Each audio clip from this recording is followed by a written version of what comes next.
अर्थशास्त्र class 12th का video बना रहा हूं।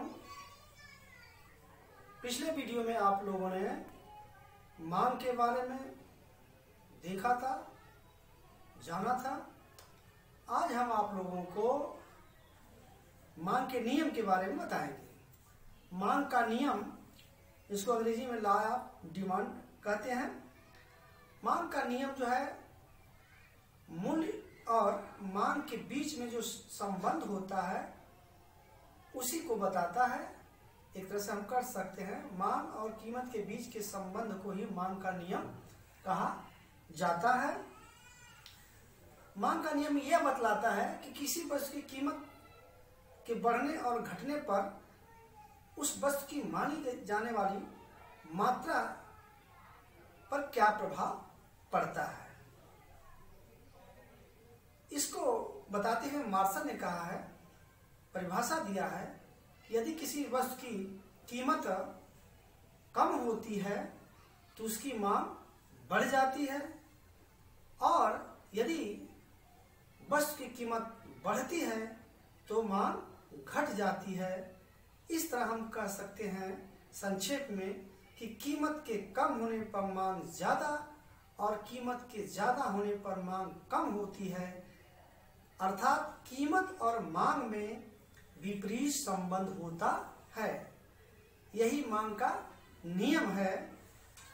जब किसी वस्तु की कीमत बढ़ने पर मांग घट जाती है और कीमत के घटने पर मांग बढ़ जाती है, तो यह प्रक्रिया ही मांग का नियम कहलाती है। इसको मार्शल ने जो है एक पुराना उदाहरण, जिसे ढेकुली, ये परंपरागत सिंचाई के साधन के रूप में रहा है पहले, आज के परिप्रेक्ष्य में आप कर सकते हैं। आप देख रहे हैं यहाँ पर ये ढेकुली बनाई गई है, और आज एक तरह से आप देखते होंगे जो रोड पर एक बैरियर लगाए जाते हैं टैक्स वसूलने के लिए, तो वही है, उसी तरह की ढेकुली होती थी सिंचाई के साधन के रूप में। देख रहे हैं ये वजन दिया गया है, ये नीचे है, ये नीचे लिखा गया है, और ये नीचे है, और इसका दूसरा हिस्सा ऊपर है। तो यानी कीमत और मांग के संबंध में विपरीत का मतलब यही संबंध है कि एक हिस्सा ऊपर होता है तो दूसरा हिस्सा नीचे होता है। जब ये ऊपर जाता है तो दूसरा क्या होता है, नीचे होता है। यानी कीमत और मांग के संबंध को हम इस ढेकुली के माध्यम से भी बता सकते हैं। जब कीमत कम होती है तो मांग ज्यादा होती है, और कीमत जो है ज्यादा होती है तो मांग कम हो जाती है। जिस प्रकार से ढेकुली कार्य करती है। मांग के नियम की व्याख्या को हम तालिका द्वारा भी देख सकते हैं। कोई व्यक्ति जो है विभिन्न कीमतों पर कितनी मात्रा को मांग करता है, इसको हम एक तालिका द्वारा देख सकते हैं। ये तालिका बनाई गई है, और इस तालिका में देखा गया है कि संतरे की कीमत लिखा गया है। ये संतरे की कीमत जो है 35 रुपया है, और संतरे की मांग जो है 2 की जा रही है, इसकी मात्रा 2 मांगी जा रही है। 30 रुपये जमीन होती है तो 3 मांगी जाती है। 25 रुपये पर 5 मांगी जाती है। 20 रुपये पर मांग जो है 8 हो जाती है।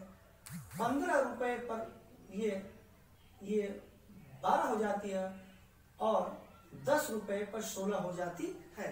यानी आप देख रहे हैं ज्यों-ज्यों कीमत में कमी हो रही है, मांग त्यों-त्यों बढ़ रही है। और दूसरा अपोजिट हिस्सा में आप देख सकते हैं कि ये अगर हम नीचे से ऊपर की तरफ जाते हैं, 10 से 15, 20 इस तरह अगर देते हैं अपोजिट में, तो कीमत के बढ़ने पर ये मांग क्या होती है, कम होती जाती है।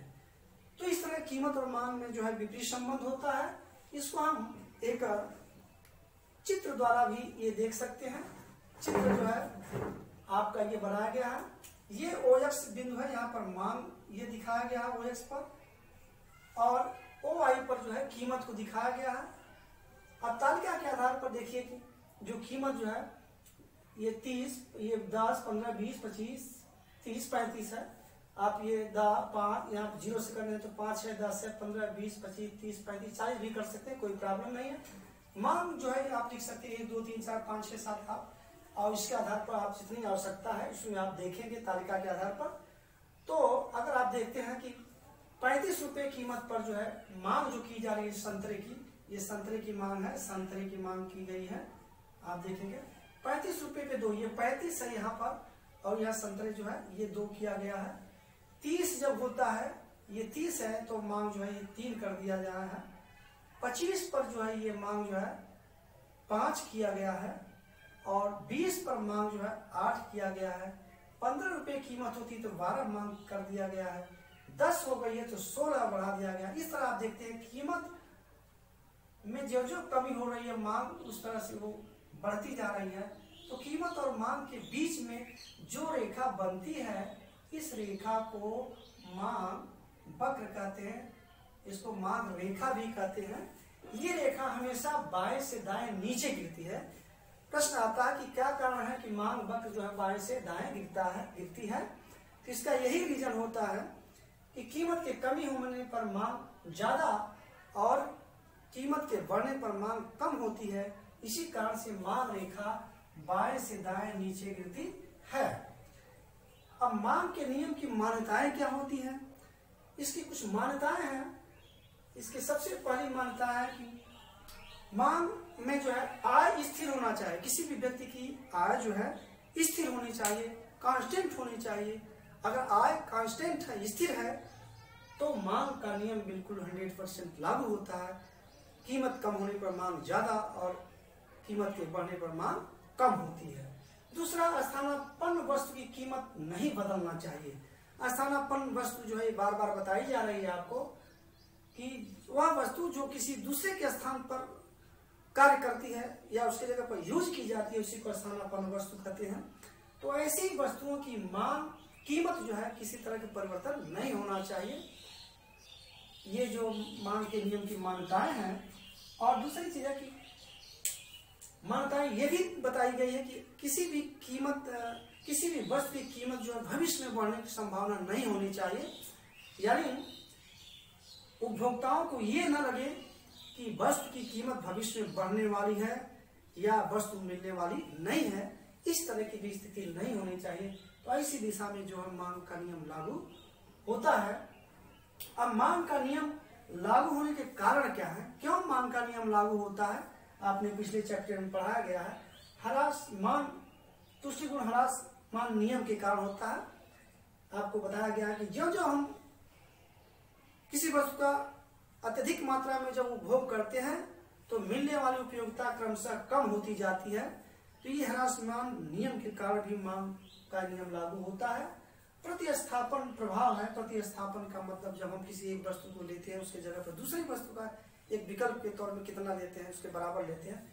ये भी प्रभाव जो है मांग के नियम के लागू होने का कारण होता है। क्रेताओं की संख्या में परिवर्तन होती है, इसलिए भी मांग का नियम लागू होता है।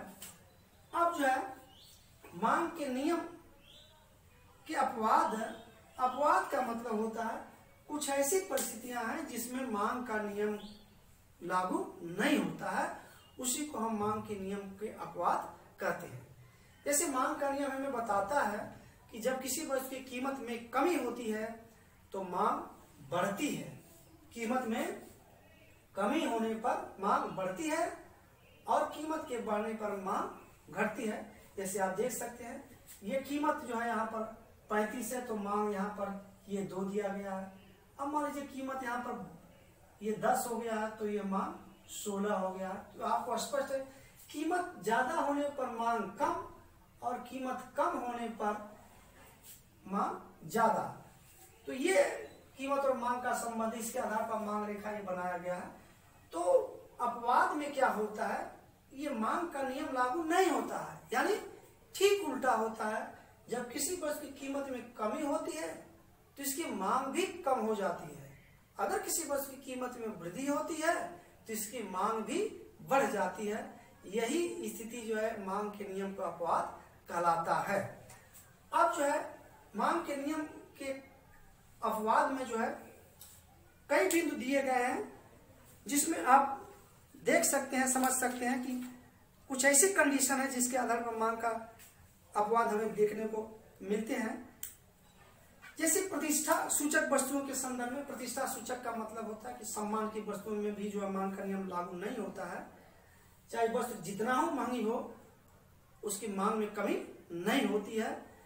और दूसरा ये कि भविष्य में कीमत बढ़ने की अगर संभावना हो तो भी जो है ये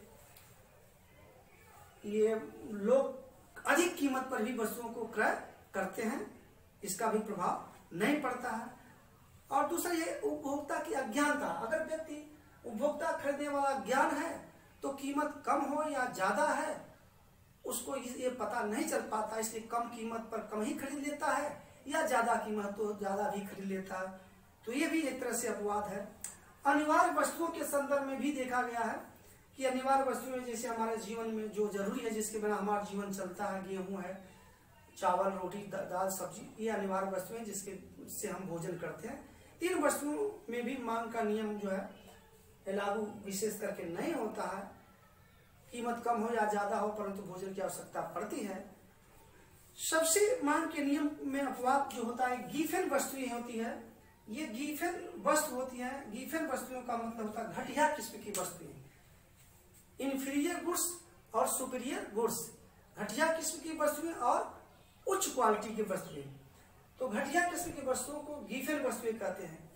गिफेन वस्तुएं इसलिए कहा जाता है क्योंकि इन वस्तुओं का नाम जो है सर्वप्रथम गिफेन अर्थशास्त्री ने दिया था। घटिया किस्म वस्तुओं को गिफेन ने ही बताया था, इसलिए इन वस्तुओं को गिफेन वस्तुएं भी कहते हैं। गिफेन ने बताया था कि मांग का नियम गिफेन वस्तुओं में लागू नहीं होता, यानी घटिया किस्म की वस्तुओं में लागू नहीं होता है। उनका कहना था कि अगर किसी वस्तु की कीमत में कमी होती है तो मांग भी कम हो जाती है, अगर कीमत में वृद्धि होती है तो मांग बढ़ जाती है। जैसे उन्होंने उदाहरण दिया था कि देसी घी और डालडा घी, अगर निरंतर दोनों घी के कीमत में कमी होती जाए तो स्वाभाविक है कि लोग देसी घी छोड़ करके ये डालडा घी को छोड़ करके देसी पर चले जाते हैं। वही स्थिति जब जब देसी घी और डालडा घी की कीमत अगर बढ़ाया जाए तो आप देखेंगे कि तुरंत जो है लोग कीमत बढ़ने पर भी जो है उसकी मांग में क्या करते हैं, मांग बढ़ाते हैं। देसी घी और डालडा की कीमत अगर बढ़ाया जाए तो मांग बढ़ने पर भी, कीमत बढ़ने पर भी उसकी मांग बढ़ जाती है और कीमत निरंतर गिरता जाता है। तो आप देखते हैं कि देसी घी को ज्यादा यूज करते हैं, डालडा को कम करते हैं। चूंकि घटिया किस्म की वस्तु है तो सोचते हैं कि हम इंफीरियर गुड्स को न यूज करें, सुपीरियर गुड्स को करें। तो इस तरह घटिया किस्म की वस्तुओं में ये नियम लागू नहीं होता है। इसमें ये होता है कि कम कीमत पर वस्तुएं कम यूज की जाती है और अधिक कीमत पर वस्तुएं अधिक की जाती है। इसको हम गिफेन का विरोधाभास भी कहा जाता है। इसको हम तालिका द्वारा भी देख सकते हैं। आप देखते हैं 5 रुपया अगर है कीमत किसी वस्तु की, उसकी मांग 6 केजी की जाती है। जब ये 10 रुपया हो गया तो 15 केजी की जाती है। कीमत 15 हो गया तो मांग 20 की जाती है, यानी कीमत बढ़ने पर मांग बढ़ रही है। आप इसको ये चित्र द्वारा भी देख सकते हैं।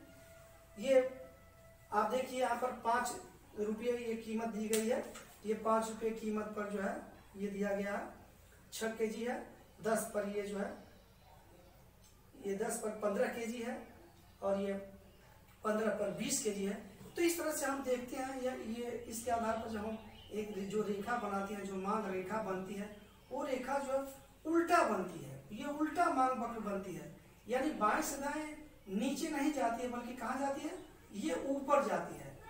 तो ये विरोधाभास है, गिफेन का विरोधाभास है। या अपवाद में मांग का नियम बाएं से दाएं ऊपर जाती है, ये ऊपर जा रही है, और जबकि मांग के नियम जो है बाएं से दाएं नीचे जाती है। तो इस तरह से जो है मांग के नियम को और अपवाद को हम समझ सकते हैं, जान सकते हैं। इसकी हमने PDF आपको अवगत करा दिया है।